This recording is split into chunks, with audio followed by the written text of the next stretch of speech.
안녕하세요. 저는 오늘 여기 강의에 초대받은 박명랑이라고 합니다. 저는 시나리오 작가고 영화 감독입니다. 근데 제가 영화 감독이란 말을 별로 좋아하진 않는데요. 그 감독의 감자가 이렇게 본다, 감시한다, 그 감옥 이럴 때 쓰는 감자고, 독자는 또 독려한다, 독촉한다 이럴 때 쓰는 독자라서 별로 좋아하진 않는데요. 연극에선 연출자라고 하는데 우리는 그냥 감독이란 말을 더 많이 쓰는 것 같습니다. 그래서 아무튼 저는 시나리오도 쓰고 영화도 연출하는 사람이고요. 제가 찍은 영화는 분노의 윤리학이라는 영화입니다. 몇 년 된 영화인데, 저는 영화 하기 전에 원래 전공은 스페인 문학 전공했고요. 대학원을 다니다가 취미로 친구들이랑 찍은 영화로 그 당시 10만 원 영화제라고 있었습니다. 예산이 10만 원 이하로 든 영화들, 그러니까 초저예산 영화들만 나갈 수 있는 영화제였는데, 거기에 나갔다가 심사위원으로 나오신 김지훈 감독님, 놈놈놈 밀정 찍으신 김지훈 감독님 만나가지고, 김지훈 감독님이 연출부 한번 해보지 않겠느냐, 조감독 해보지 않겠느냐 제안하셔가지고 그때부터 영화계에 들어와서 계속 작업하고 있습니다. 저는 이 분노의 윤리학이라는 영화를 찍고 나서 오늘 같은 이런 기회가 굉장히 많을 줄 알았어요. 그러니까 제 영화에 대해 자세히 얘기하고 어떤 뜻으로 무슨 의도로 만들었나, 그런 얘기를 할 기회가 굉장히 많을 줄 알았는데, 제 영화가 흥행이 좀 안 돼서 그런지 정말 기회가 없었습니다. 놀라울 정도로 기회가 없었습니다. 그래가지고 오늘 이렇게 얘기할 수 있는 기회를 주신 숙명여자대학교, 그다음에 인문학연구소 공감인문학센터 맞죠? 네, 김경옥 교수님하고 여러 연구원님들께 먼저 감사드리고 싶습니다. 제가 오늘 할 얘기는요, 그 혐오에 대한 것입니다. 우리가 요즘 세상을 보면은 혐오로 가득 차 있지 않는가, 세상이 이렇게 느껴질 때가 많습니다. 뉴스를 봐도 그렇고 인터넷에서 사람들끼리 갈등하고 싸우고 이런 걸 봐도 좀 그렇습니다. 정말 온갖 종류의 혐오가 이렇게 가득 차 있는 것 같은데요. 근데 저는 이런 혐오를 다루는 미디어나 우리 일반적인 지식인들, 그런 사람들의 태도에 일단 혐오는 나쁜 거다, 비문명적인 거다, 그다음에 좀 부끄러운 거다, 수치스러운 거다, 이런 인식이 깔려 있다고 보거든요. 그래서 우리가 자세히 보지 않습니다. 혐오가 무엇일까? 우리가 왜 혐오를 할까? 이런 걸 자세히 들여다보지 않는데요. 저는 그런 거에 항상 불만이 많았고요. 저는 어려서부터 인간의 이런 면에 굉장히 관심이 많았습니다. 굉장히 한 예를 들면 멀쩡한 분이, 굉장히 지적이고 신사고 마음씨도 좋은 분이 약간 술을 드시고 나서는 어떤 특정 지방 사람들을 싸잡아서 막 혐오하는 그런 발언을 한다든가, 이러면 굉장히 저는 의문이 들었어요. 저 사람은 나쁜 사람일까? 아닌데, 다른 행동하는 걸 보면 멀쩡하고 좋은 사람인데 저 사람이 왜 저럴까? 이런 거에 관심이 많았거든요.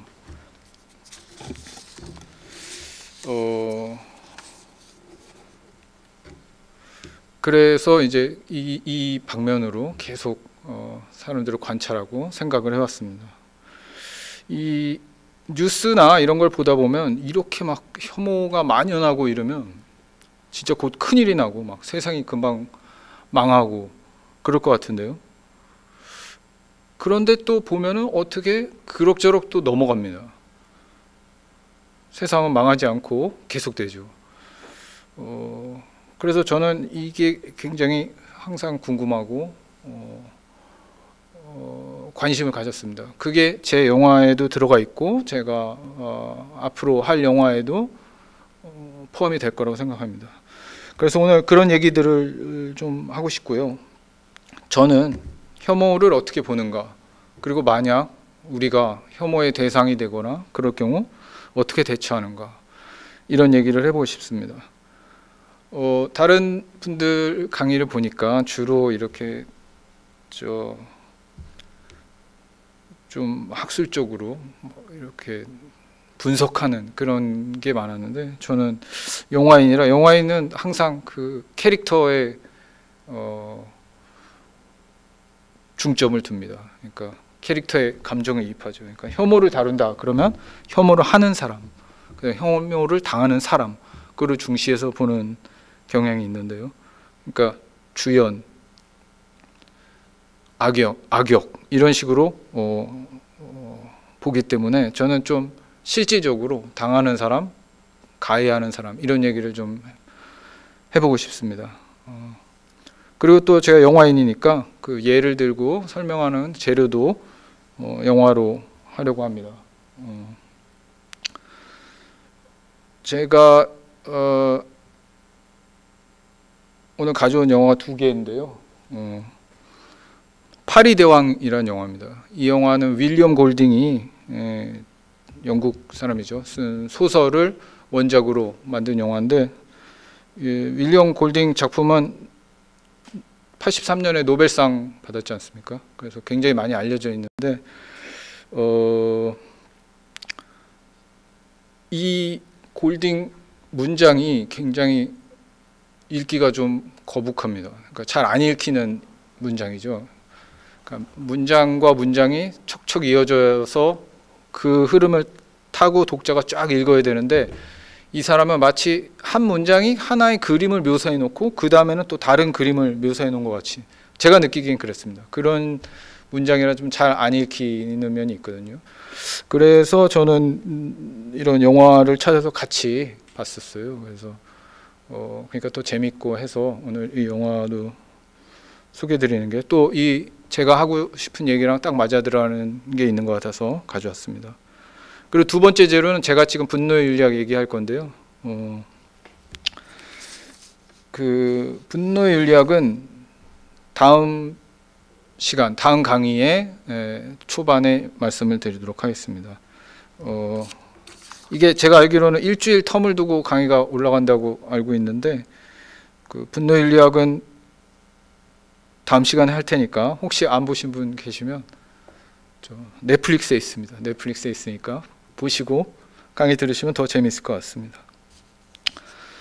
그리고 또 한 가지 미리 말씀드리고 싶은 것이, 저는 그 학자가 아니지 않습니까? 그래서 제가 하는 얘기는 막 엄밀한 자료 조사나 뭐 이렇게 논문을 보고 검토하고 이렇게 논증된 것이 아니기 때문에, 또 누구를 설득하기 위해서 제가 만든 게 아니기 때문에 그냥 보시고 저렇게 생각하는 사람도 있구나, 또 저런 생각을 하니까 이런 영화가 나왔구나, 이런 관점에서 봐주셨으면 좋겠습니다. 그러면은 오늘 재료인 그 파리 대왕을 조금 살펴보도록 하겠습니다. 이 영화, 이 책도 굉장히 유명한데 다 본 사람은 그렇게 많지 않고, 그 다음에 이 책이나 영화를 이야기하는 사람도 적습니다. 좀 이해가 가는 측면도 있는데요. 약간 영화나 이야기가 사람을 좀 불편하게 하는 그런 면이 있기 때문이 아닌가 생각되는데요. 한번 제가 중요한 장면들을 몇 개 이렇게 캡처를 하는데, 이거 보면서 이야기하겠습니다. 이야기가 시작되면은 그 어린 소년들이, 영국 소년들인데요, 한 5학년, 6학년 그 정도 되는 소년들이 어떤 섬에 비행기를 타고 가다가 추락합니다. 근데 다행히 애들은 하나도 안 다치고 비행기만 폭파된 거죠. 이때 무슨 전쟁 상태인 것 같이 묘사가 되는데 정확한 얘기는 나오지 않습니다. 근데 아무튼 섬에 애들이 이렇게 떨어진 겁니다. 여기 있는 저 가운데 있는 소년이 주인공입니다. 렐프인데요. 이 소년이 이제 나중에 이 소년들의 리더가 되죠. 그리고 그 옆에 있는 안경 쓴 친구가 소설에서는 새끼돼지라고 번역되는데요. 여기서는 피기라고 부릅니다. 피기, 돼지의 피그를 써서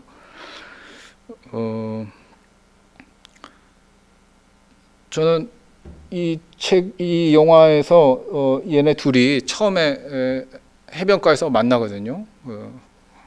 그런데 이 서로 통성명을 하다가 피기가 렐프가 피기한테 너 이름 뭐냐 이렇게 물어봅니다. 그러니까 피기가 너 아무렇게나 불러도 되는데 내 옛날 별명만 아니면 아무거나 다 불러도 된다 이렇게 얘기하죠. 근데 그 별명이 저 피기 돼지였습니다. 근데 그 말을 듣자마자 렐프가 바로 피기 이러면서 부르기 시작합니다. 저는 그때부터 이 영화 확 좋아지더라고요.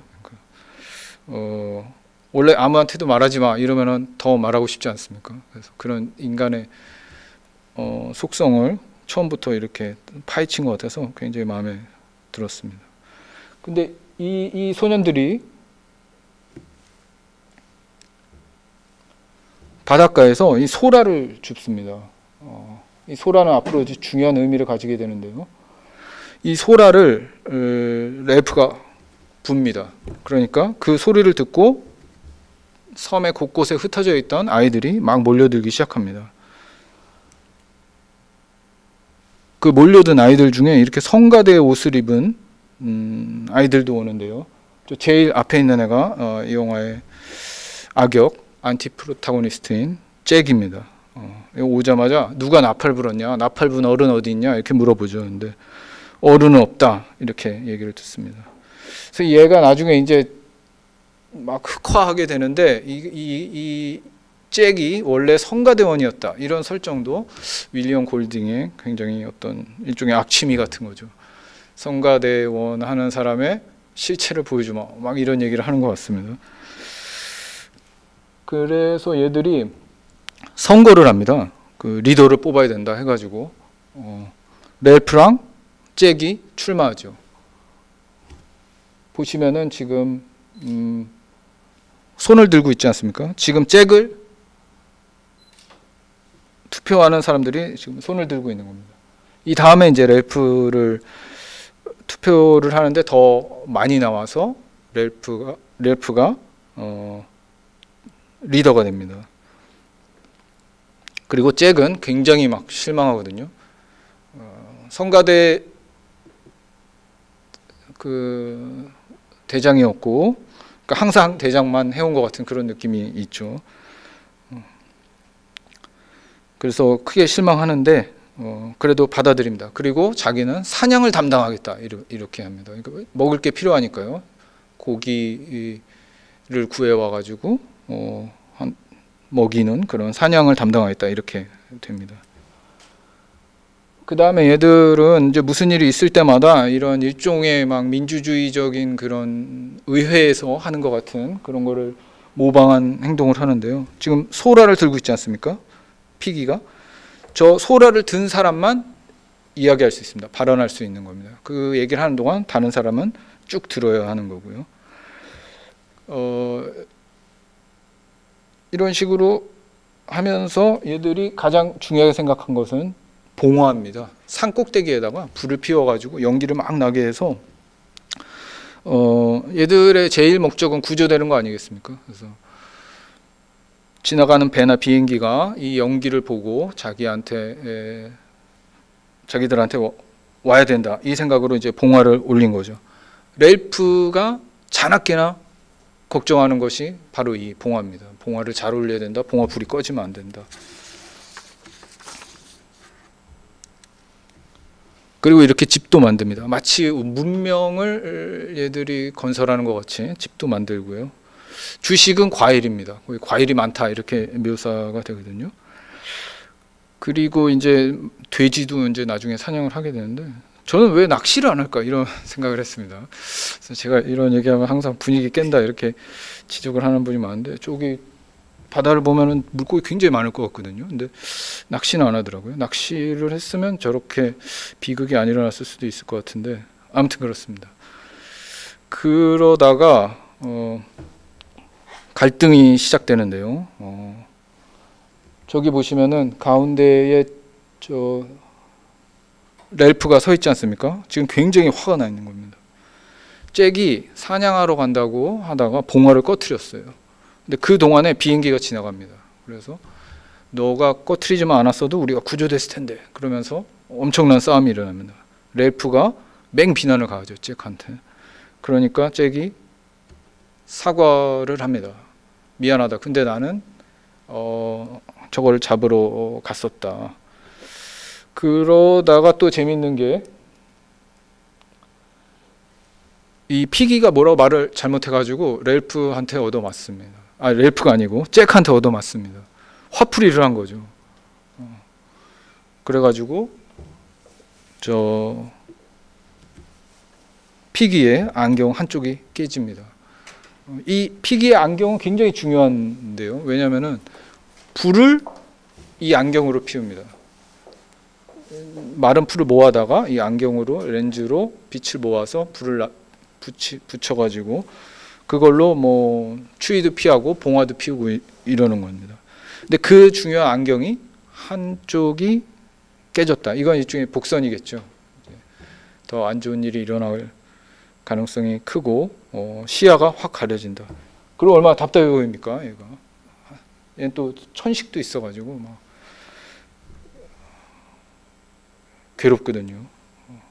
그리고 좀 보는 사람 좀 답답하게 느껴지고 이렇습니다. 그러다가 애들 사이에 이상한 소문이 퍼지는데요. 저기 괴물이 있다. 섬 깊숙한 곳에 괴물이 있다. 그리고 내가 그걸 봤다. 이런 소문이 퍼집니다. 그래서 애들이 공포에 떠는데 그건 알고 보니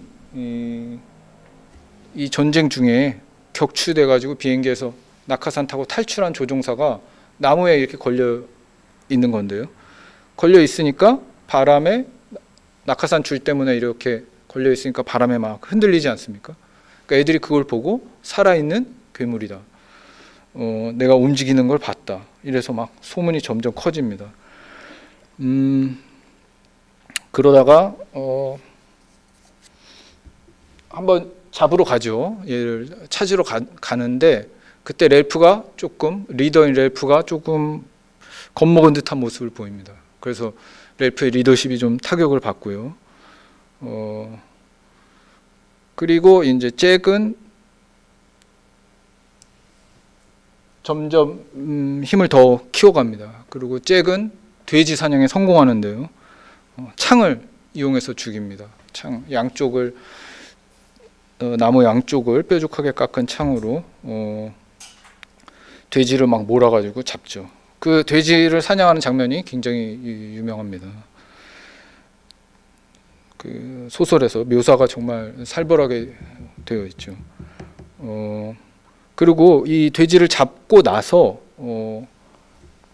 이렇게 돼지를 머리를 잘라가지고 창에다 이렇게 꽂아가지고 탁 놓습니다. 이거는 괴물한테 바치는 거다. 괴물한테 주는 선물이다. 라고 잭이 하거든요. 그러니까 마치 우리가 옛날에 어떤 무서운 일을 피하기 위해서 어떤 신 같은 존재한테 재물을 바치듯이 그런 행동을 배우지도 않은 잭하고 아이들이 하고 있다. 그러니까 그런 행동이 우리의 본성에 들어있다. 이런 이야기를 작가와 감독이 하고 있는 것 같습니다. 근데 이때 이미 잭하고 렐프는 사이가 굉장히 많이 벌어져 있는 상태고 곧 잭이 나는 너네랑 같이 못 살겠다 그러면서 자기 추종한 애들 데리고 나가버립니다. 그래서 이렇게 돼지를 머리를 꽂아놓은 상태에서 얘는 사이먼이라는 애인데요. 렐프파입니다. 렐프 랠프 파의 좀 굉장히 예민한 애, 좀 미래를 보고 막 선지자, 뭐 어떤 막 엘리트 학자 이런 존재를 상징하는 것 같은데, 얘가 돌아다니다가 아까 그 돼지 머리를 봅니다. 그러면서 얘가 어떤 일종의 환각을 보는데요. 이 책의 제목이 파리대왕이지 않습니까? 근데 저는 책을 읽으면서 파리는 언제 나오지? 왜 파리대왕이지? 계속 궁금했었는데 이제 여기서 나오더라고요. 얘가 파리대왕입니다. 돼지 머리가 막 썩으면서 파리들이 막 꼬이잖아요. 그런데 얘를 사이먼이 딱 봤을 때 사이먼이 어떤 일종의 환각 같은 거를 막 보게 되죠. 얘랑 얘기를 하게 됩니다. 근데 얘는 막 사이먼한테 너는 바보 같은 애다. 너는 모든 걸 망칠 것이다. 그리고 너도 알다시피 나는 너네들의 일부다. 이러면서 어떤 악적인 존재, 모든 것을 망하게 하고 파괴하고 이런 존재가 너희들 안에 있다. 이런 사실상의 주제죠, 영화에. 그거를 얘가 저 사이먼에게 말하게 되죠. 근데 영화에서는 그냥 이렇게 저 돼지에서 막 파리가 왱 하는 거가 나오고 사이먼은 그냥 그걸 멍하니 보고 있는, 이 정도로만 처리해 버렸습니다. 그래서 왜 그런지 저는 그게 좀 이해가 안 되는데. 사이먼이 그거를 보고 있는 동안에 잭은 이제 완전히 흑화됐죠. 어느샌가부터 얼굴을 이렇게 칠하기 시작했습니다. 옛날 원시인들이 했던 것처럼. 그리고 이제 소라 시스템, 소라를 든 사람만 이야기할 수 있다. 이걸 거부하고 투표도 거부하고 이제 내가 리더다 하면서 나가버렸습니다. 그리고 얘들이 진짜 옛날 원시인처럼 불을 피워놓고 거길 막 빙글빙글 돌면서 일종의 축제 같이 막 춤을 추면서 그런 걸 벌이다가 이렇게 밤에 막 하다가요, 사이먼이 아까 파리대왕을 만나고 온 사이먼이 오는데 그걸 보고 괴물이다, 저기 괴물이 왔다 그러면서 사이먼을 공격합니다. 그래서 막 죽여버립니다. 그러니까 이게 이제부터 이제 사람들이 굉장히 불편해하죠. 그러나 굉장히 설득력이 있습니다. 이렇게 어떤 희생양을 찾아서 죽이고 싶은 그런 어두운 욕망, 이런 게 드러났다고 할 수 있는데요. 그래서 얘들이 죽고 사이먼이 죽고 랠프 파는 완전히 쪼그라들었는데 잭이 또 돼지를 잡아가지고 요리를 하려고 그러는데 불이 꺼진 겁니다. 그래가지고 그 피기의 안경을 뺏으러 갑니다. 그래서 이 안경을 쓰고 있는 모습이죠, 잭이. 안경은 랠프 파의 마지막 그 자산 같은 존재였는데 그걸 뺏기게 된 거죠. 그래서 랠프와 아이들이 이렇게 제가 저 커트를 되게 좋아하는데요. 위풍당당하게 따지러 가는 것 같은 모습이지 않습니까? 이제 랠프 파는 저 4명 남은 겁니다. 피기하고, 안경이 없어가지고 잘 보지도 못하는 피기하고, 그 다음에 저 쌍둥이 형제, 쟤네들만 남은 거죠. 이렇게 가가지고 막 따지는데요, 얘기가 안 통합니다. 저 쌍둥이 형제는 잡혀버리고 피기는 죽어요. 저 위에 있던 애들이 큰 돌을 굴려가지고 피기는 깔려 죽습니다. 그래가지고 랠프는 도망갑니다.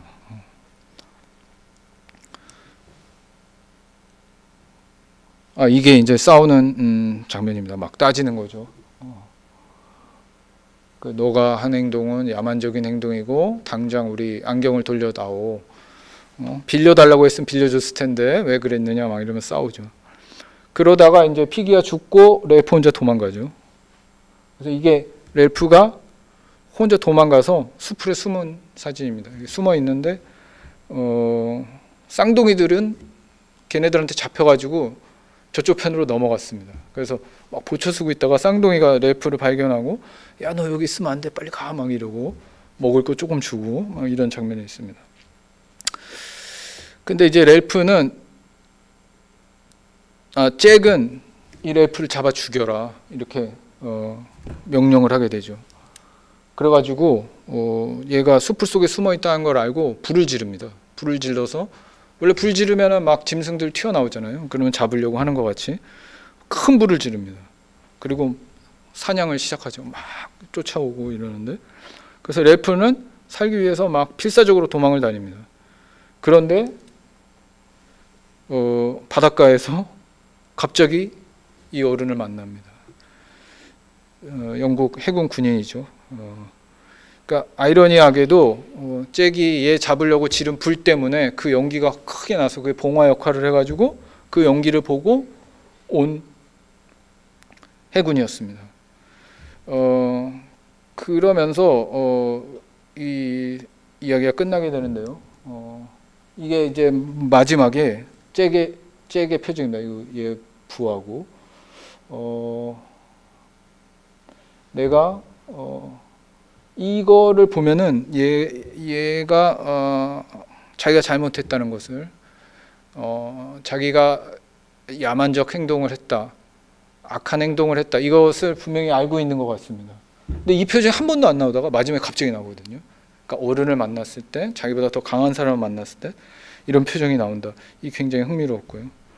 저는 나중에 얘들이 이제 구조돼서 살아남았으니까 나중에 어떤 식으로 이 사건을 기억할까, 이게 굉장히 궁금합니다. 그래서 누가 속편같이 이렇게 만들어졌으면, 얘들은 아마 아무 일도 아닌 것 같이 그때는 뭐 그냥 그랬고 어쩔 수 없었고 기억이 잘 나지 않는다, 이런 식으로 지금의 많은 혐오 범죄자들이 하는 것 같이 그런 식으로 하고 또 살아가지 않았을까 생각됩니다.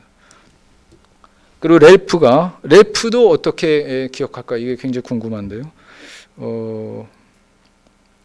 마지막에 얘가 이제 눈물을 흘리면서 영화가 끝내게 됩니다. 근데 이게 지금 우는 장면이거든요. 보시면은 눈물이 이제 살짝 보입니다. 근데 이게 해석하기 나름이겠지만 이 어떤 분은 얘가 이제 부끄러움의 눈물이다, 어떤 사람은 순수를 잃은 것에 대한 서러움이다, 뭐 그런 식으로 말씀하시는 그런 논문 읽은 적이 있는데, 저는 죽은 줄 알았다가 살아가지고 그런 안도감의 눈물일 수도 있을 것 같고, 그 다음에 피기, 그 친구들이 죽은 거에 대한 억울함, 이런 것들이 또 있을 것 같고, 그래서 조금 더 얘가 더 울었어도 되지 않을까 생각하는데, 아마 이 배우가 약간 그런 감정을 극대화시킨 게 좀 약한 배우인 것 같아요. 그래서 영화를 보시면 약간 이거 막 짜내려고 합니다, 울음을. 근데 잘 안 되죠. 그런 거를 이제 감독, 연출자 입장에서 보면은 굉장히 안쓰럽거든요. 이게 조금만 더 하면 될 텐데, 이런 생각이 드는데, 한국 배우는 굉장히 그런 감정 표현에 능하죠. 굉장히 잘하고, 오히려 너무 과할 정도로 주시기 때문에 항상 힘든데, 제가 마지막 이 장면을 보고 그런 생각을 했었습니다. 이 이야기가, 그러니까 파리 대왕이 무슨 이야기를 하고 싶은가 하는 거를 잠깐 얘기해 보겠습니다. 일단 왜 소년일까, 이 이야기부터 해야 될 것 같습니다. 왜 어린애들로 시작했을까? 아이들은 순수한 존재라고 우리가 보통 생각하잖아요. 때가 안 묻은 5학년 애들이 때가 묻으면 얼마나 묻었겠습니까, 애들이.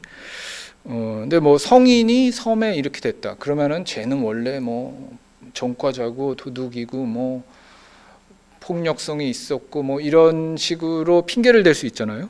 근데 어린 소년으로 해놓으면은 핑계를 댈 수가 없습니다. 그냥 그 인간 그 자체, 최소한 남자 수컷 어린이의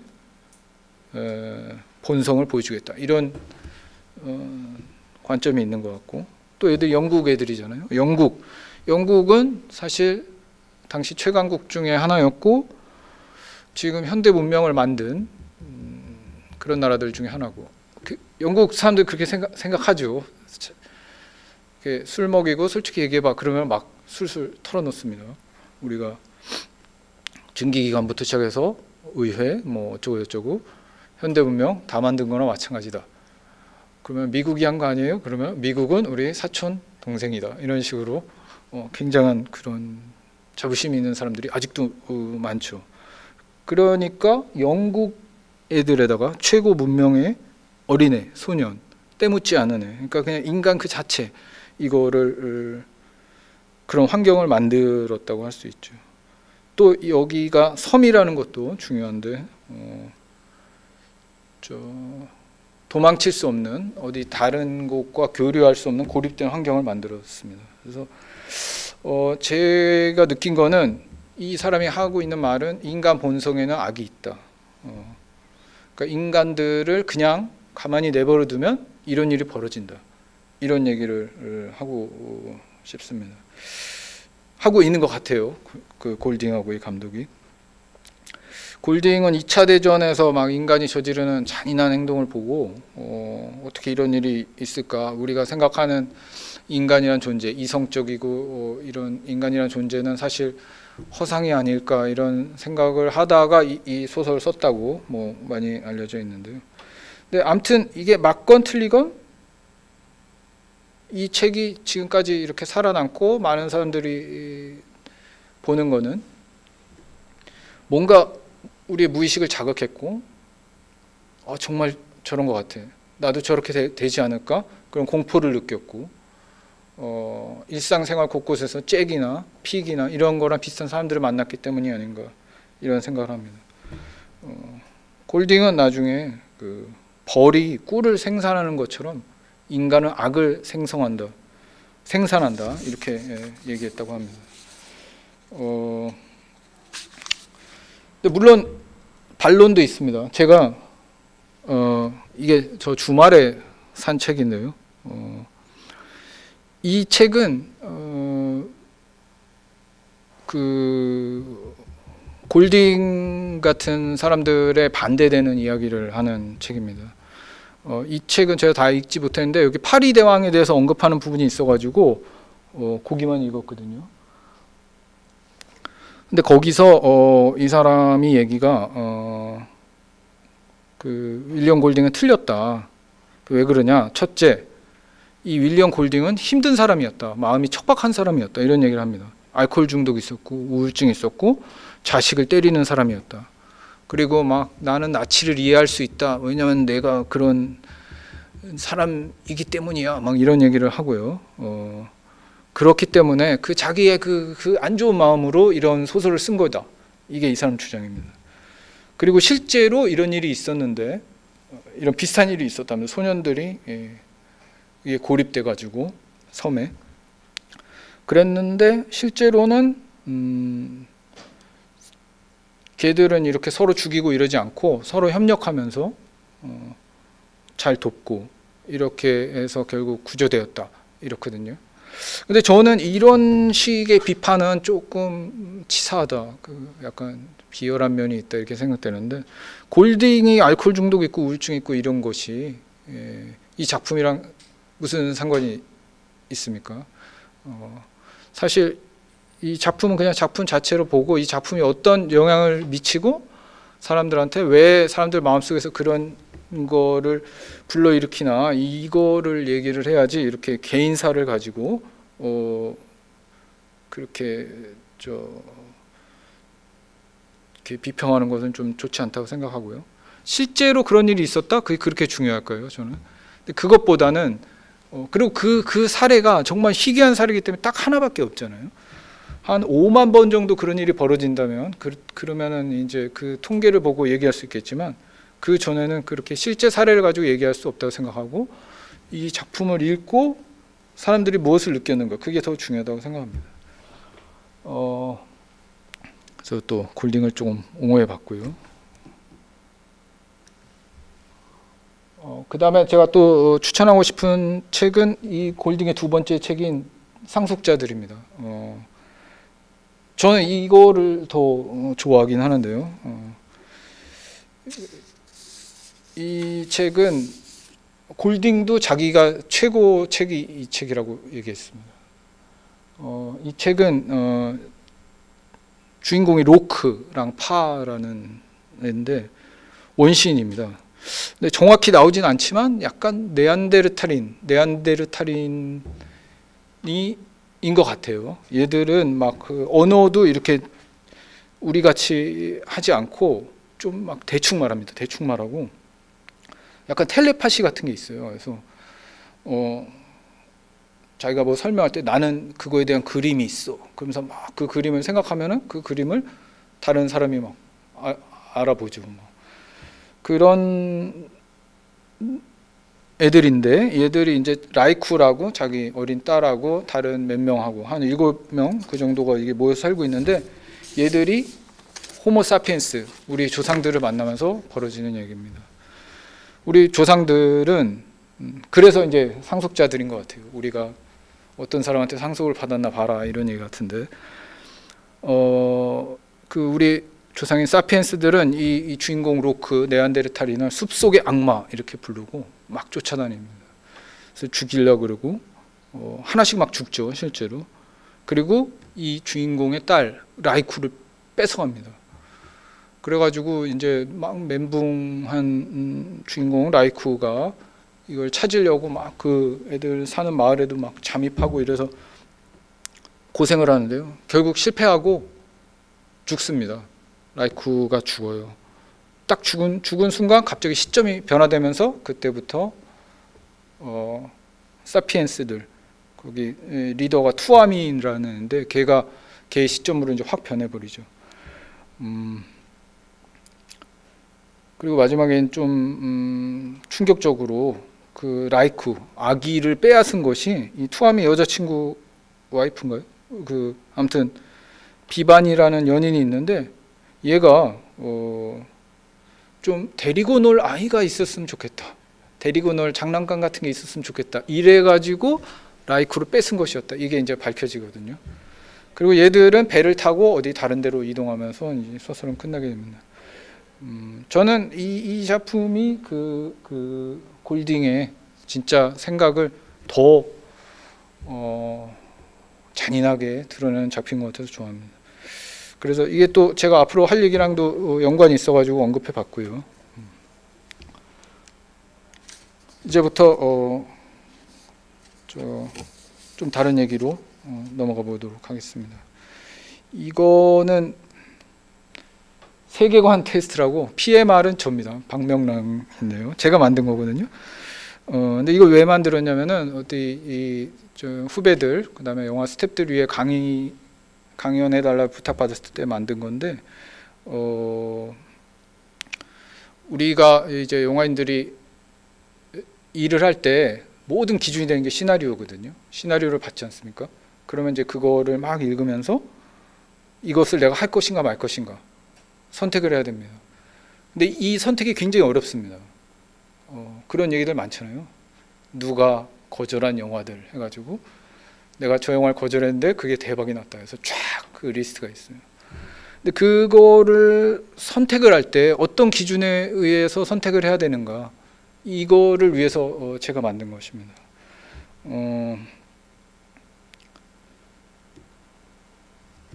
그러니까 저는 일을 하는 데 있어서는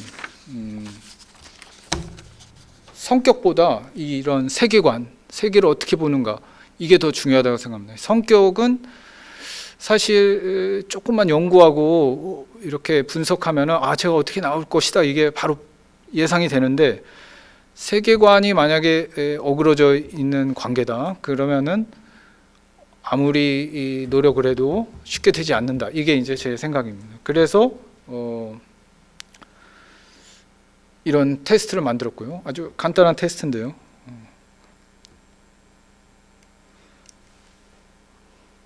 그래서 일단 시나리오를 받으면 그거를 잘 읽어보고 자기의 세계관하고 이 시나리오의 세계관, 그러니까 작가의 세계관, 감독의 세계관이겠죠. 그게 맞는지 틀리는지, 적당히 맞아 들어가는지 아니면 완전히 다른지 이거를 먼저 파악하라 이렇게 얘기하고 있습니다. 그래서 만약에 맞으면 쓰면은 속마음을 드러내고 이래도 된다 이렇게 생각합니다. 대부분의 우리 뭐 만드는 일, 크리에이티브 한 일을 할 때는 자기 진심이라고 그러죠. 자기 속마음을 이렇게 드러내서 그게 뭔가 조금이라도 몇 방울이라도 들어가야지 사람들이 아 이거 좋다, 오리지널하다 이렇게 느끼는 것 같아요. 근데 그 순간에 우리 창작자도 굉장히 막 즐거움을 느끼죠. 아 뭐가 된 것 같다, 좋다 막 이런 걸 느끼는데 저는 이 세계관이 맞을 때만 이렇게 속마음을 드러내고 일하라 이렇게 얘기하는 겁니다. 이 테스트를 해봐가지고 근데 여기서 거절하라는 말은 없습니다. 왜냐면은 세계관이 안 맞더라도 예를 들어서 저한테 해리포터 시리즈를 연출하지 않겠느냐 이게 들어왔습니다. 거절할 수 있을까요? 그 어마어마한 팬덤에 그 다음에 이미 검증된 배우들, 검증된 스토리 거절할 수 없죠. 그거는. 근데 거절하지 않으면은 근데 세계관은 안 맞거든요. 전혀 안 맞습니다. 그럴 때는 어떻게 해야 되는 거냐? 그럴 때는 저는 그 레퍼런스를 찾아라 이렇게 이제 얘기합니다.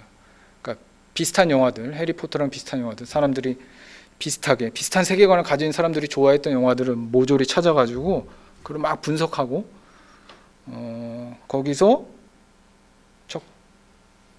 좋은 것들 좀 뽑고 이렇게 섞고 이래서 그냥 보여주는 겁니다.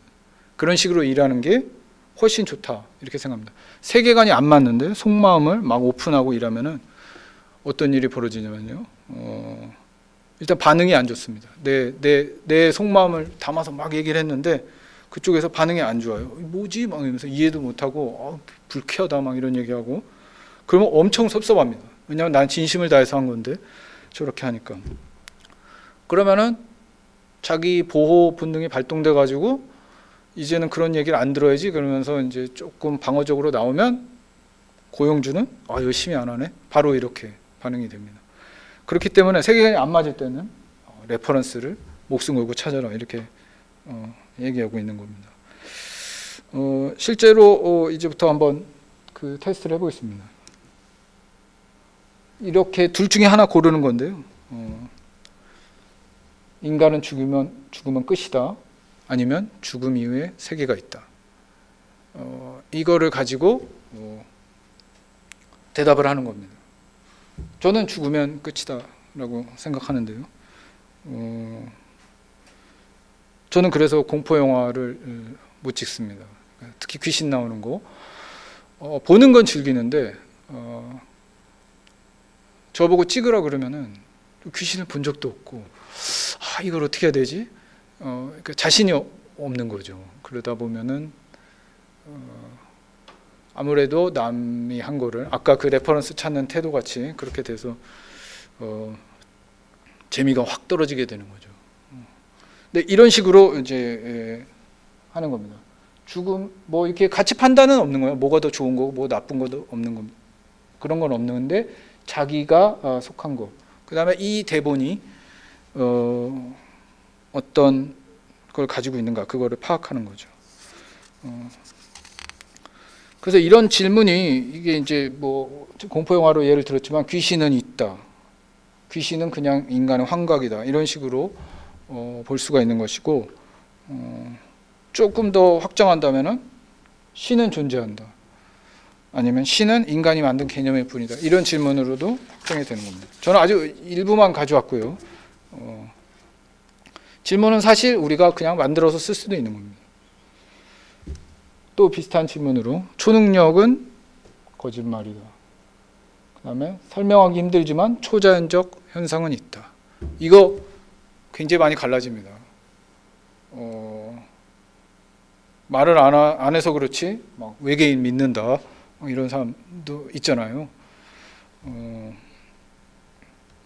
저는 제가 눈으로 본 적이 없기 때문에 안 믿는데 초능력 없다고 생각하는데 그럼 또 이제 어벤져스 이런 거 절대 못 찍게 되는 거죠. 제가 어벤져스 찍는다면 레퍼런스에 목숨을 걸고 찾아야 됩니다. 그리고 근데 이렇게 얘기하면은 뭐든지 이렇게 실제 하는 것만 할 수 있느냐 이렇게 하는데, 저는 유물론자이지만 좀 과학적인 터치가 조금 되면은 또 받아들입니다. 그러니까 그런 차이가 있는 거죠. 그러니까 혹성 탈출 같은 영화, 그다음에 옥자 이런 영화, 거대 돼지 이런 거, 그거는 과학적으로 어떻게 하면 되지 않을까 이런 생각이 들면은 그게 또 받아들여집니다. 그게 또 안 될 수가 있는 거죠. 그 다음에는 이제 인간의 본성은 선하다, 인간의 본성은 악하다. 이런 식의 그 질문이 있는데요. 뭐 이제 여기서 이거 물어보면 이제 막 제 후배들이 선과 악이란 없다, 사실은 그 개념을 그렇게 따지면 안 된다 막 이러고, 어떤 친구는 선과 악이 원래 섞여 있는데 환경에 따라서 뭐 나타난다 막 이렇게 얘기하는 경우도 있는데, 이 테스트를 하려면 그렇게 그런 모호한 태도 말고 그래 보이는데 나는 뭐에 좀 가까워, 이걸 정해줘야 됩니다. 이거는 작품 해석에 큰 영향을 미치기 때문인데요. 제가 예로 이걸 드고 싶습니다. 이게 많이 알려진 영화는 아닌데, 나비라고 일본 만화고 그걸 원작으로 찍은 영화예요. 저 이나중 탁구부 그린 미노루 후루야라고 제가 굉장히 좋아하는 만화가인데, 이 사람 만화에 얘가 악역이에요. 그 모리타라는 애인데 연쇄살인범입니다. 근데 얘가 그 만화를 보면, 저는 정말 연쇄살인범을 정말 그럴듯하게 정말 실제 가깝게 그린 엄청난 작품이다 생각을 해서 이 영화가 나왔을 때 막 두근두근하면서 봤습니다. 그리고 저걸 내가 찍었어야 되는데 어떡하지 막 이러면서 봤는데요. 근데 만화에서는 그 모리타가 분명히 나옵니다. 얘는 쾌락을 위해 살인을 합니다. 그래서 살인을 하는 순간에 성적으로 막 흥분되고 그 느낌을 잊을 수가 없다. 어떤 현실에서 느꼈던 쾌감보다 훨씬 좋다. 이런 식으로 분명히 밝히거든요. 근데 영화를 봤는데 엄청 충격을 받았습니다. 얘가 모리타하고 살인을 하는 거는 똑같이 나오는데, 이 감독이 어떤 식으로 처리를 했냐면 얘가 어렸을 때 학교 폭력의 희생자입니다. 모리타가 막 얻어맞고 왕따 당하고 막 이랬거든요. 근데 그런 시련을 겪으면서 얘가 괴물이 되었다 이런 식으로 처리를 해버린 거예요. 그러니까 완전히 달라진 거죠. 얘는 원래 인간은 그렇다 했는데 얘는 그렇지 않고, 그렇지 않을 수도 있었는데 괴물이 됐다 이런 식으로 보거든요. 저는 이 사람, 이 감독, 이 나비의 감독 아니면은 각색한 사람의 세계관에 인간은 원래 다 선하다, 다 착하다 이런 게 깔려 있기 때문에 이 모리타가 이해가 안 됐던 것 같아요. 이해가 안 되기 때문에 자기가 이해할 수 있는 방법으로 막 고민을 하다가, 실제로 그 학교에서 얻어맞고 이런 거는 나오거든요, 만화에. 이제 그걸 찾아낸 거죠. 그래서 저것 때문에 그렇다 이렇게 해석을 해버린 건데, 만화에서는 걔가 그때 맞았던 거 아무렇지도 않게 생각합니다. 그리고 자기 팼던 애를 쫓아가서 죽여버려요. 근데 물론 그게 나오기도 하지만 저는 그 해석이 완전히 달라졌다고 생각하거든요. 그러니까 이런 일을 저는 정말 이 감독을 용서할 수가 없습니다. 그래서 이런 일을 막기 위해서 우리가 먼저 세계관을 잘 살펴보자 이렇게 얘기를 하고 있는 것입니다. 그래서 뭐 다른 질문들도 좀 보겠습니다. 아이는 순수하다. 아이는 미숙할 뿐 성인이랑 똑같다. 저는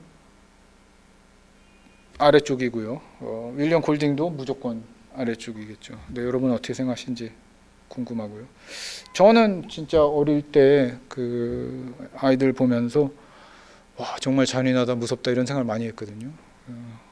중학교 때 우리 반에 지적 장애가 있는 아이가 있었는데 걔를 막 애들이 괴롭히는 걸 보면 정말 살벌했습니다. 막 뻥뻥 차고 막 낄낄거리고 막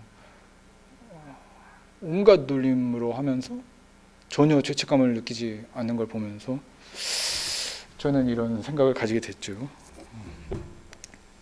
그 다음에 또 이런 것도 있습니다. 정도를 가는 사람이 승리한다. 권모술수를 잘 쓰면 매우 효과적이다. 정도를 가는 사람이 승리한다 이렇게 생각하고 있는데 하우스 오브 카드 같은 대본이 들어왔다? 그러면 안 하는 게 좋겠죠. 이것도 좀 중요한데요. 인간은 변화가 가능하다. 사람 고쳐 쓰는 거 아니다. 이것도 굉장히 중요한 측면이 있습니다. 이건 이제 유전자의 영향이 더 강하냐, 아니면 교육으로 어떤 사람이든지 만들 수 있다. 이런 생각이 여기서 갈라지는 것 같아서 이것도 중요하다고 생각합니다. 이건 약간 농담같이 가져왔는데요.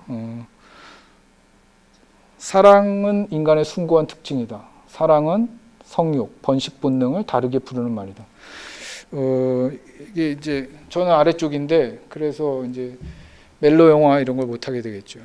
근데 제가 만약 멜로를 하면 얼마나 괴롭겠습니까? 이런 생각을 가지고 있는 사람이. 그리고 위에 이 숭고한 특징이다 이걸 갖고 있는 사람이 이제 제 영화에 와서 일을 하려면 미술 감독이나 뭐 음악 감독이 그러면 굉장히 괴로울 겁니다.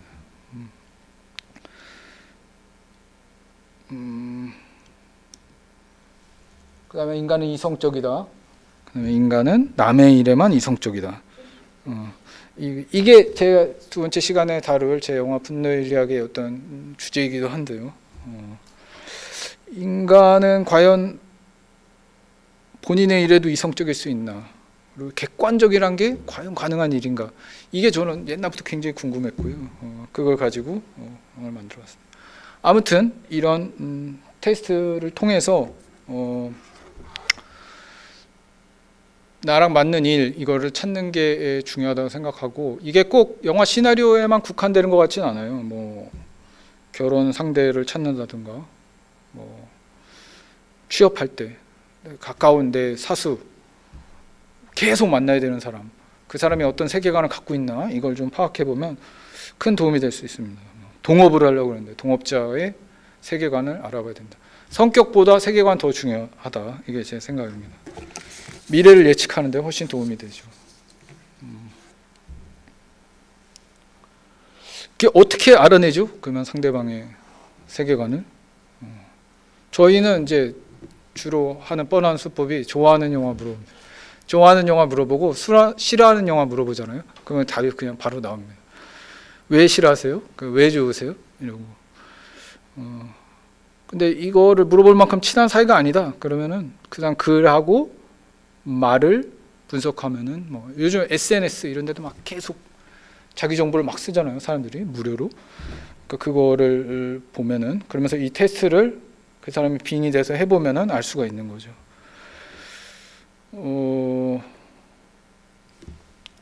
그 다음에 이 자기 세계관을 좀 감춰야 될 필요도 있는데요. 예를 들어서 내가 저 회사 CEO인데 내 세계관을 막 드러내. 그러면은 저 직원들 중에 그 세계관을 못 견디는 애들 다 도망갈 거 아니겠습니까? 교사 같은 경우에도 뭐 예를 들어서 내가 동성애를 싫어한다, 혐오한다. 그래도 교사는 말을 하면 안 되죠. 스포츠팀 감독도 뭐 마찬가지고 군인 뭐 이런 중립성을 요구할 때는 오히려 감춰야 됩니다. 자기 세계관을. 그럴 때는 모호하게 얘기하고 자기 의견이 아니고 항상 딴 사람의 말을 인용하고 그 다음에 이제 저같이 그걸 알아내려고 막 자꾸 물어보는 사람들이 있거든요. 그러면은 역질문을 하면 됩니다.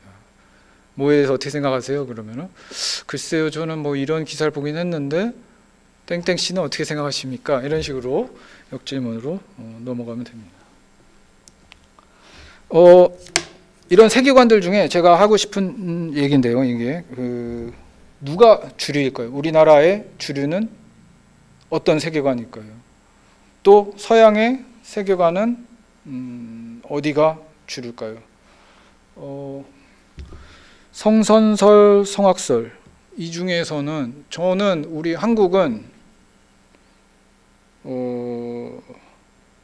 성선설이 더 센 것 같습니다.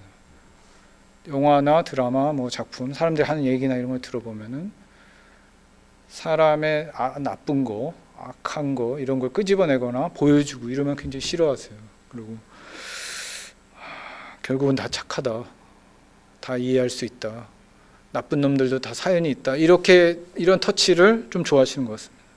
근데 반면 서양은 그렇지 않죠. 서양은 아까 보여드렸던 그 휴먼카인드에 나왔듯이 저는 주류가 오히려 성악이, 특히 엘리트층에서는 성악설 쪽이 약간 더 강하지 않나 이렇게 생각하고, 최소한 비등비등합니다.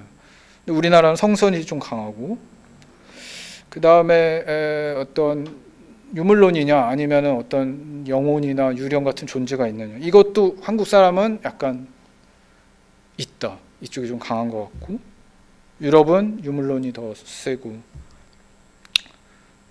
아까 그 사랑 있잖아요. 사랑이냐 성욕이냐, 그건 둘 다 사랑이 더 센 것 같습니다. 그래서 저 같은 그런 얘기 하면은 굉장히 욕을 먹죠. 그리고 유전자냐 교육이냐, 이거는 우리나라도 이제 유전자가 더 많다, 이게 더 대세인 것 같고, 유럽이나 미국도 마찬가지고요. 그래서 이런 게 지금이 대세다, 이거를 저는 이제 얘기하고 싶고요. 성선설이 대세인 거에 대해서는, 그러니까 정치적으로 자기가 보수다 이런 사람들도 좀 약간 유교적인 마인드 때문에 성선설을 가지고 있고요. 유교와 성선설은 나중에 다시 한번 얘기할 기회가 있을 것 같습니다. 그리고 진보인 사람들은 루소의 그 제자들인 사람이 대부분이기 때문에 루소는 이렇게 옛날 시대, 원시 시대를 어떤 인간의 이상향이라고 생각했잖아요. 다 좋고 막 너무나 행복하게 살고 건강했고 좋았는데 지금은 사람들이 좀 오염됐다, 그래서 사회 문제들이 생겼다, 이렇게 생각하는 사람들이 많습니다. 특히 우리나라는 더 많은데요. 반면에 토마스 홉스는, 제가 좋아하는 홉스는 그렇게 생각하지 않죠. 옛날 과거에는 완전 전쟁 상태였다, 다 사람들이 막 미친 듯이 싸우는 상황이었다, 이렇게 보고 있습니다. 그러면은 우리나라 주류가 다 성선 이런 거니까 우리나라에는 그러면 홉스주의자나 성악설에 기반을 둔 그런 사람이 없냐? 아닙니다. 있습니다. 되게 많은데 대부분 저같이 좀 이렇게 세력을 못 얻고 웅크리고 있거나 아니면은 극초 엘리트입니다. 박찬욱 감독님, 봉준호 감독님, 어떤 세계관을 갖고 있는 것 같으세요? 봉준호 감독님 최근작 기생충 보십시오. 거기에 그 살벌한 세계관을 보십시오. 인간에 대한 어떤 일말의 그 어떤 동정, 응원 이런 거 없어요. 약간 빈정빈정한 태도로. 근데 그게 너무나 웃기고 너무나 아름답게 찍혔기 때문에 사람들이 열광을 하는 거죠.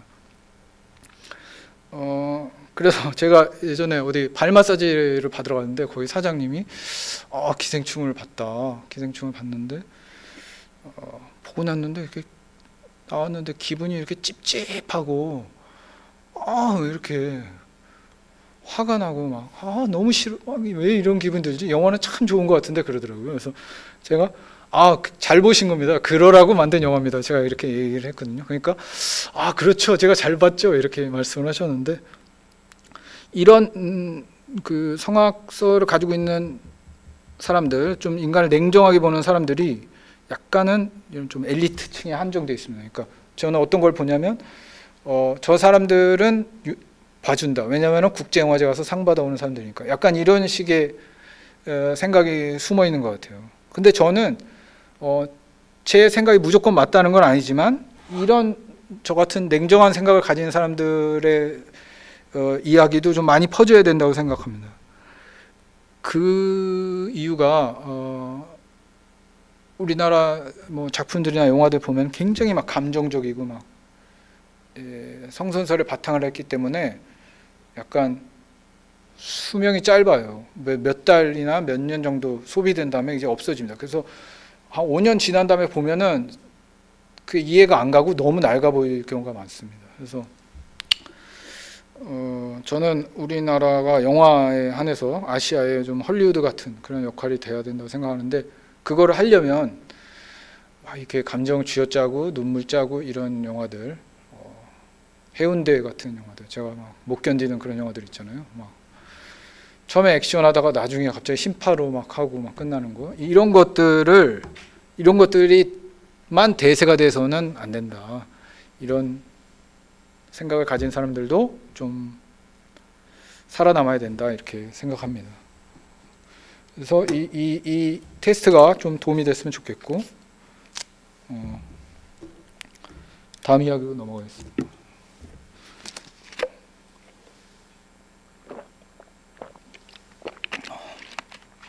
제가 분노의 인류학을 처음에 만들기 전에, 저희 회사를 만나기 전에, 그때는 제작 지원을 받으려고 여기저기 막 다녔습니다. 그러니까 막 그 슈퍼스타 K 같이 이렇게 경연을 시켜요. 막 발표도 하고 막 이래가지고, 그래서 우승하거나 뭐 준우승하면은 돈을 줍니다. 그래서 그 돈을 가지고 뭐 영화 제작하는데 도움이 되라 막 이런 대회를 나갔던 적이 있었는데, 전주영화제죠. 전주영화제에 가서 그걸 하고 있었는데 결국은 떨어졌습니다. 근데 본선 심사위원이 심재명 명필름 대표님이셨는데, 대표님이 제 대본 보고, 이게 사람들이 이렇게 여러 명 나오는데 어떻게 착한 사람이 한 명도 없어요. 그러시면 한숨을 푹 쉬시더라고요. 그래서 떨어졌구나 생각을 했는데, 근데 예심에서는 반응이 굉장히 좋았습니다. 예심에 오신 프로듀서들은 마음에 든다, 내가 진짜 최근 본 것 중에 제일 그 에너지가 있다, 그러면서 막 그 좋은 말씀 많이 해주시고 꼭 만들었으면 좋겠다. 그러면서 제가 여태까지 받은 질문 중에 가장 극찬에 가까운 질문을 어떤 영화사 대표님이 하셨습니다. 그게 바로 이거거든요. 감독님, 도대체 인간은 무엇이라고 생각합니까? 이렇게 물어봤는데요. 이게 굉장히 좋은 질문입니다. 그러니까 그 대본이 마음에 안 들잖아요. 그러면은 이제 아니 뭐 초반에는 얘가 이렇게 좀 나쁜 애 같은데 여기서 왜 갑자기 이래요? 막 이런 캐릭터의 질문을 한다든가, 인과성 이런 식으로 끝나는 게 말이 된다고 생각하십니까? 뭐 이거 무슨 영화에 나왔던 그런 장면인데요. 이런 질문을 하는데, 저한테는 이제 인간이 뭐냐 이렇게 딱 물어보신 거예요. 그때만 해도 저는 이번에 이게 내가 상을 받는구나 이렇게 생각했는데, 본선 심사위원이 심재명 대표님이실 줄이야. 저랑 세계관이 안 맞는 심재명 대표님이 거기 계셨던 거죠.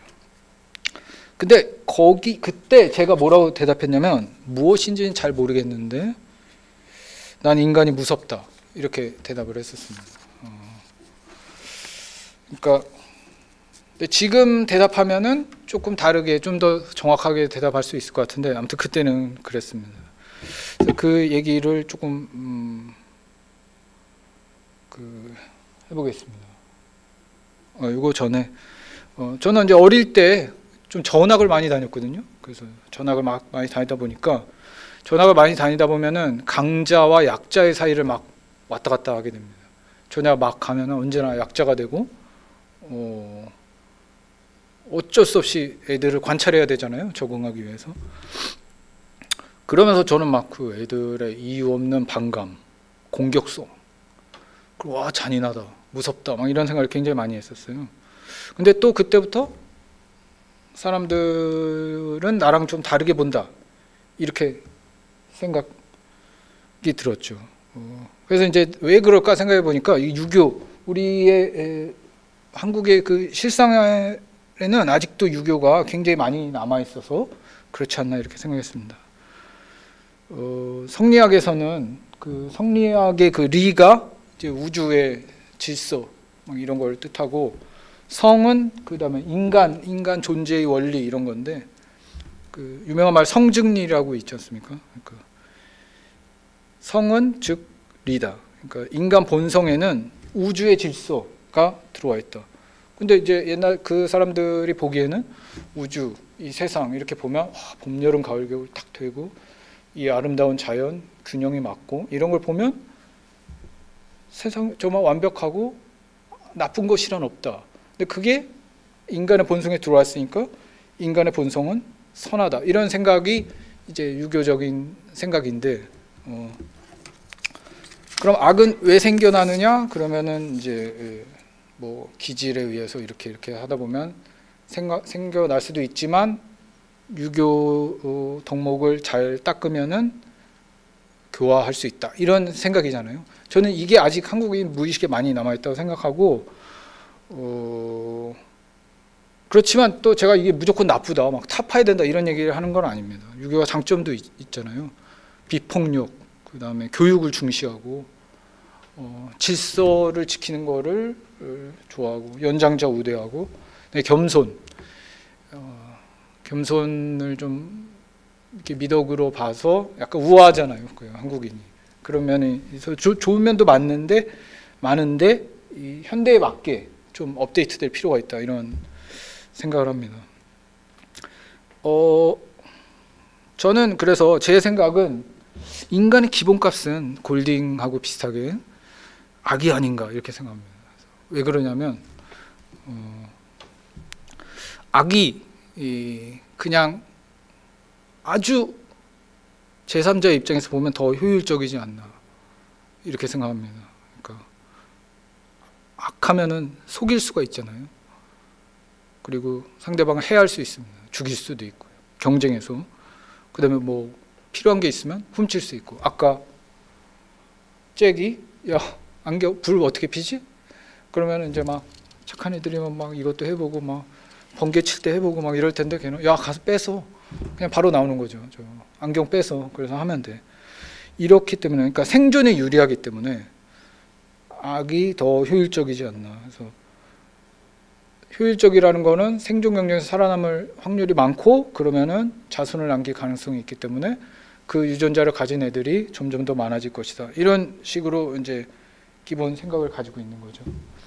그리고 또 기본값이 악이라고 생각하는 이유는 착한 사람은요, 상황에 따라서 뭐 전쟁이 났다든가 뭐 그러면은 악한이 될 수 있습니다. 악. 근데 악한 사람 중에 가장 극이라고 볼 수 있는 이 사이코패스, 이런 사람이 갑자기 착해진다? 그런 경우 없잖아요. 저 누가 그런 영화 찍으면 진짜 확 그냥 정말 말이 안 되거든요. 그게.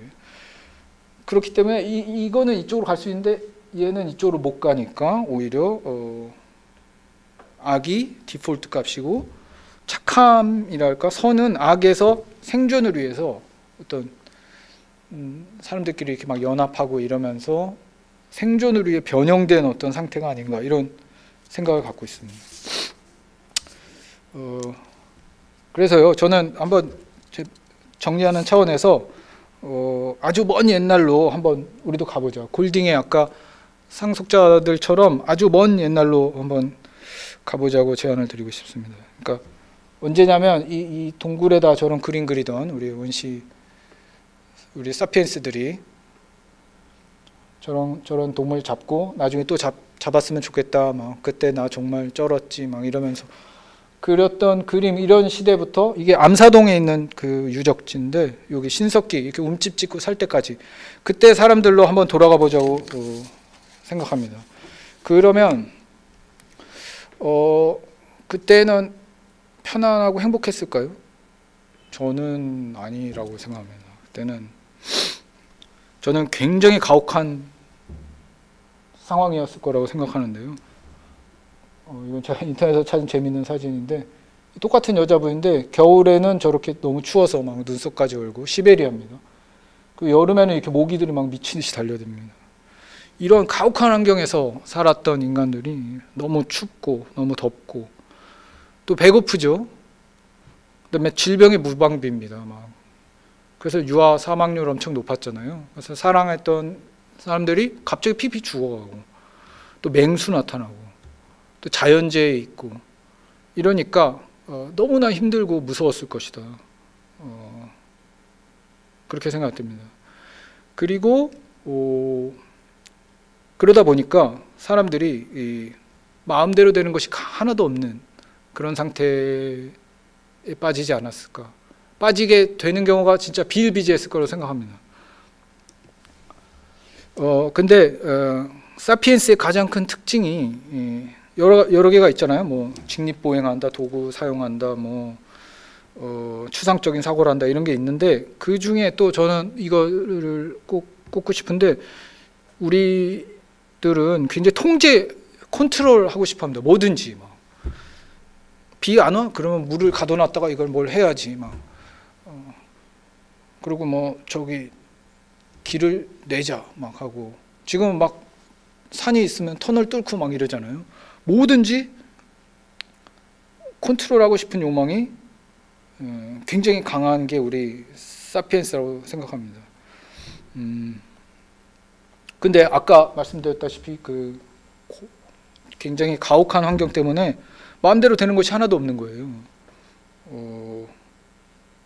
근데 저는 여기가 이제 제 얘기의 좀 핵심인데, 우리의 본성은 어떤 것인가, 그리고 혐오란 어디서 왔는가, 이 얘기랑 연관되는데요. 마음대로 되는 것이 아무것도 없는 그런 상황에서 저는 우리 사피엔스 선조들의 눈에 갑자기 뭐가 딱 들어왔다고 생각합니다. 그거는 다른 사피엔스죠. 다른 인간들. 그리고 아마 그런 갑자기 어떤 생각이 떠올랐을 것 같아요. 저기 있는 애, 좀 지금 약해 보이는 애, 조그만 애, 아니면 뭐 문제가 있는 애, 쟤는 내가 마음대로 할 수 있겠는데? 그러니까 딴 건 마음대로 되는 게 하나도 없는데 저 애는 마음대로 할 수 있겠다, 이런 생각이 들었지 않았을까, 이렇게 저도 골딩같이 사고 생각을 하는 겁니다. 그리고 뭐 괴롭히고 놀리고 빼앗고 막 이런 과정을 하는 거죠. 근데 실제로 돼요. 마음대로 돼. 걔는 막 갑자기 막 걔가 변신해서 나를 죽인다거나, 아니면 내가 얘를 좀 이렇게 했다고 뭐 벼락을 맞는 이런 일도 없고, 저는 마치 신이 된 것 같은 그런 느낌이 들지 않았을까, 이런 생각을 가지고 있는 거죠. 그래서 그런 사람들이 지배 계층이 되고, 그 느낌이 또 유전자에도 조금 남아서 그렇게 진화가 되지 않았을까, 이런 생각을 한 겁니다. 그래서 그런 과정에서 우리가 혐오하고 이런 것이 우리의 특징이 되지 않았나, 이 제 아이디어인 거죠. 제가 막 이런 얘기하면 사람들이 넌 그럼 인간이 원래 그렇단 말이야? 막 이러면서, 네가 그러니까 영어가 안 되는 거야, 막 이런 얘기를 하는데, 아무튼 저는 이렇게 생각합니다. 근데 또 중요한 능력이 이 인간의 상상하는 능력입니다. 우리 특징으로 뭐 보지 않은 거, 없는 거, 이런 거를 실제 있는 것 같이 생각하고 말하고, 이런 능력이 굉장히 뛰어났다, 이렇게 말하잖아요. 그게 뭐 네안데르탈인은 이렇게 뇌가 앞뒤로 긴데, 이제 우리는 앞이 이렇게 동그래서 전두엽이 많이 발달해서 그런 추상적 사고가 가능하다, 뭐 이렇게 얘기하고 있는데, 저는 이것도 제가 생각하는 혐오, 이런 거를 만들어내는데 어떤 원인이 됐다고 생각합니다. 그러니까 없는데 새로운 개념을 만들어가지고